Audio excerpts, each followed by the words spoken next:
FT ครับขอบคุณครับ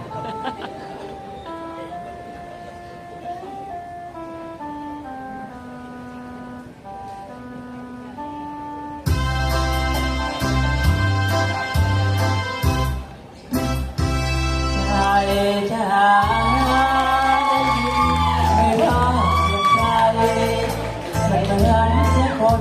ร้องไห้เดินทางเธอเจ้ามาเสียงนี้คือเสียงปวดอุรา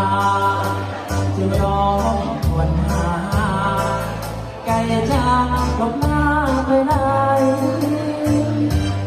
ไก่จ้าแม่ว่าฉันต้องผิดหวังทิ้งฉันไว้เพียงลำพังความรักเมื่อวานสัญญาที่เคยให้ไว้ชาตินี้จะให้รักไทยชะไหนถึงผิดวาจาเขาว่าไอ้นี่เป็นไงคงร่ำรวยเป็นใหญ่สุขใจอยู่กับ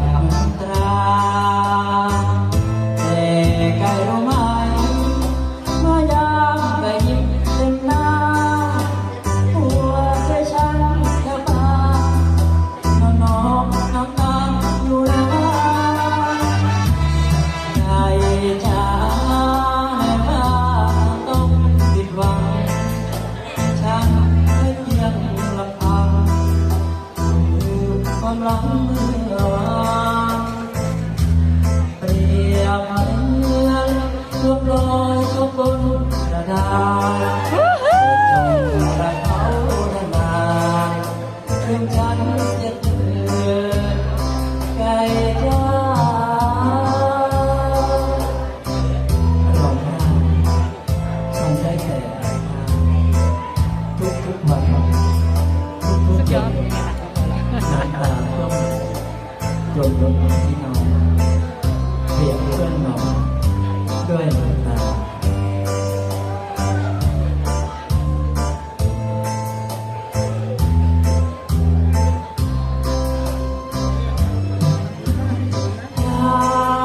เขาว่าไม่มีแฟนใหม่คงร่ำรวยกันใหญ่สุขใจอยู่กับเพื่อนรักไก่รู้ไหม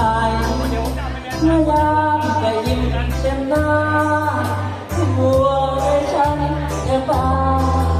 แล้วน้องน้ำตาอยู่ไหนไก่จ๋าแม่ว่าจะต้องปิดบังจึงฉันไม่เพียงลำพังจงลืมความรักเปรียบเหมือนลบลอยชมบนกระดาษจงรักเขา